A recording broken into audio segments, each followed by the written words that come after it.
The following conversation was made possible with support from the Grand Rapids Community Foundation. The world-famous Vienna Boys Choir is coming to Michigan to perform on Sunday at the Great Lakes Center for the Arts in Petoskey. Their North American tour will also take them to Dowagiac, Michigan on the 11th and to Calvin College on the 12th, and then on to other states. Most of our listeners surely know of the Vienna Boys Choir, but perhaps not about its long and rich history dating back to the 1400s. Today, we have the pleasure to speak with the Vienna Boys Choir historian, Dr. Tina Breckwoldt, who will tell us more about this truly great cultural treasure. Dr. Breckwoldt, thank you very much for taking a few minutes to speak with us today. Well, thank you for having me. I can't remember a time when I was not aware of the Vienna Boys Choir, having attended concerts when I was quite little. And in reading about the choir, I learned something I was not aware of, and that is the fact that this organization dates all the way back to the days of Mozart and Bieber and Salieri, and even before that. So I'm eager to learn more about them, as I'm sure our listeners are too. First, if you would tell us a little bit about yourself and how you became associated with the choir. Well, that's kind of, I suppose I was in the right place at the right time, really, because I'm by training I did very ancient history. I studied Assyriology, so that's arts and history and languages of the ancient Near East, as in Babylonian and Sumerian. So I was at university, and I was doing a postdoc, a little research project which involved putting together an exhibition on cuneiform tablets. And this sounds very strange, but it's true, somebody rang me up from Vienna who knew me and said, would I like to devise an exhibition for the Vienna Boys Choir? And I thought, that sounds like fun, because I've always been I always was in a choir. I always performed, and obviously only as a hobby, but I was always interested in music, and so this seemed extremely interesting. And so I went to Vienna initially for 2 years to put together an exhibit, and after that was done, there seemed to be much more work, because the archives turned out to be rather more rich than anyone had suspected. Very interesting. Well, throughout the years, the choir has remained, even though, of course, it's changed a great deal from its early origins. But the fact that it has sort of remained intact is really, really quite remarkable. It's one of the longest established music ensembles, I would guess, in the entire world. Would you say? That is probably true. Although it has, as you say, it has evolved, and I think it's probably the oldest ensemble still around that's not associated with a building per se, but with a royal and later imperial court, as it were, because the Austrian rulers always had a group of musicians, which we call confusingly chapel, associated with them as a person rather than the place. Most old choirs are collegiate or cathedral choirs, and they're very much tied to a building, a cathedral usually, that will not move around very much. But this choir goes probably back to 1296, and we do have a record of boys, a school for boys, a choir school for boys, I should say, in the Imperial Palace in Vienna. And between 1296 and the late 1400s, we do not really have much in the way of records. Nobody has ever trawled through all the records that might still be extant from those years. But from the late 1400s, we sort of can tie it to the person of the Holy Roman Emperor Maximilian I. And as you would expect with someone of that stature, there are more records from his reign that survive than from before. And from then on, you can sort of trace the history of this choir.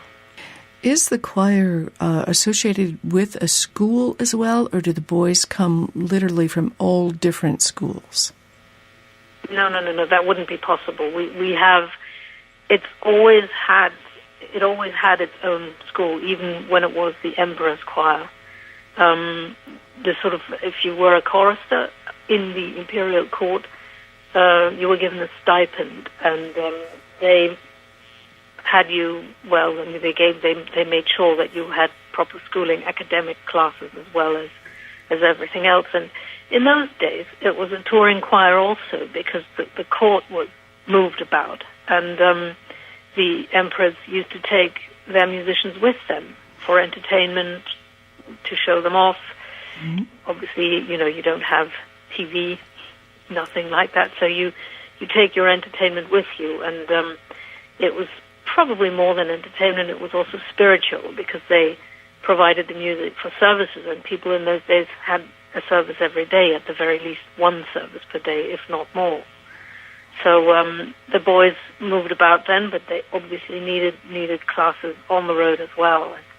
Nowadays, we have 4 subgroups, and they all go on tour for up to 2 months of the school year, and we consider that an education in and of itself, yes, being on the road, because you're supposed to learn about the people in the country, you're visiting the country, obviously, the language, the culture, and all the rest of it, and you don't see as much if you're not. We think the boys have to focus on the experience as such. So we now have to make up for the time they spend on tour when they're taught.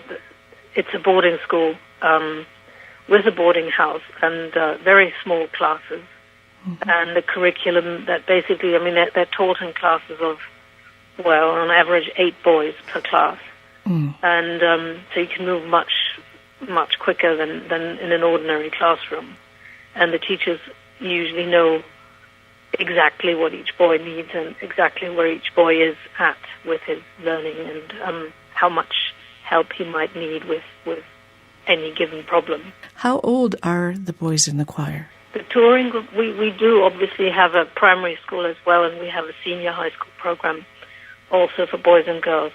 The boys in the touring choir are between 10 and 14 years old. I see. And I'm sure it's very competitive.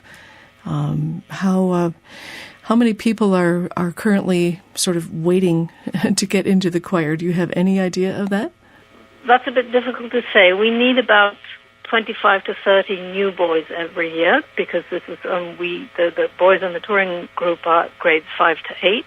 Mm-hmm. And basically we have in our primary school, we have maybe, say, 20 kids who are getting ready to become choristers, and anyone who is in that program will become a chorister. We know that because we've been watching them grow and develop over the years. And if it's not, you are on campus, the boys are on campus, they know us, we know them, and we know it's a good fit. Mm-hmm. So, there's time to grow together. It's perhaps more complicated with boys coming from overseas. That's possible too, though.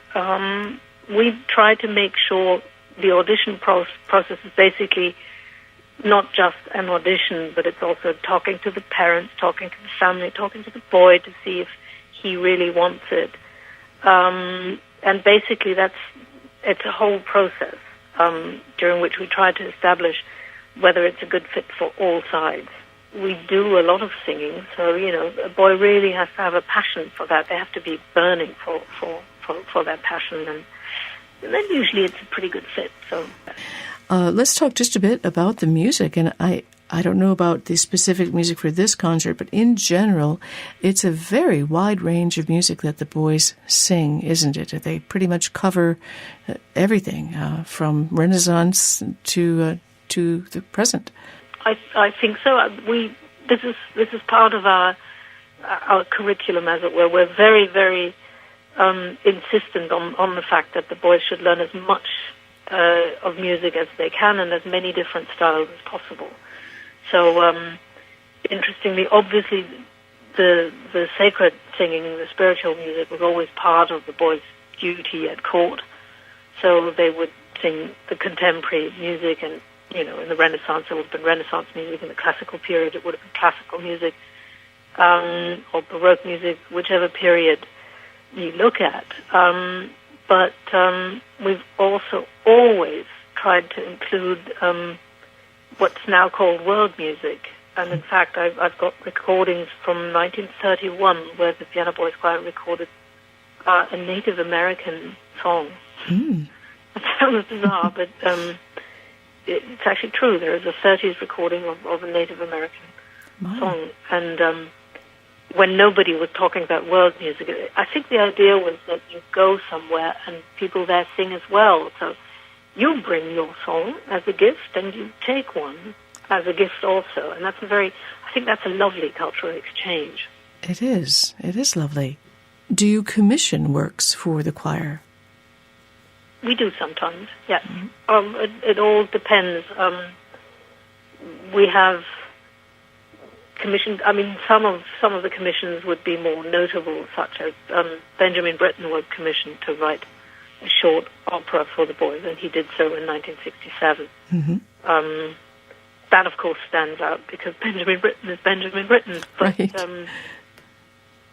We would also commission, modern composers nowadays, or we sing quite a lot. I mean, I don't know, you may have come across Ola Gielo, who's composer in residence in yes. I think St. Thomas in New York. Oh, wonderful composer, yeah. And we have some of his pieces in the repertoire, and Great. He's very much alive, and yes. happily produces music every year. So, there's lots more where that came from, and yes. so, it's everything, and we like to mix and match with some more popular fare as well. The boys can make suggestions, and if that seems something that's a good fit for the group, then we'll do it. Mm-hmm. Tell us a bit about the conductor of the ensemble. That is Jimmy Chung, who is from Hong Kong, and who has a rather excellent pedigree. So he started playing the piano when he was 4 years old, and also plays all sorts of instruments like the harpsichord, the organ, the cello, and of course he's a great conductor. He was educated in London, Trinity College of Music, and studied at Baylor University in the U.S. and in Vienna, of course. And he's worked with orchestras in Spain, in Germany, in the U.S., and in Hong Kong, of course, and Vienna. Mm-hmm. He's been in this position since 2013. Mm-hmm. I think by now he's probably toured the world twice with the choir boys. Wow. So, we do, and he's conducted everything from a big Mahler symphony in Hong Kong to children's operas in Vienna. What a fantastic organization this is, and we're so fortunate that you'll be coming to Michigan. The Vienna Boys Choir will be in concert this Sunday, March 10, at 3 o'clock in the afternoon at the Great Lakes Center for the Arts in Petoskey. We'll be passing on more information about that as we get closer. We've been speaking today with Dr. Tina Breckwoldt, who is the historian of the choir, encyclopedic knowledge for sure of the over 500-year history of this group. And Dr. Breckwoldt, again, we want to thank you so much for taking the time to speak with us today, and we wish you and the choir all the best. You're more than welcome. Thank you very much.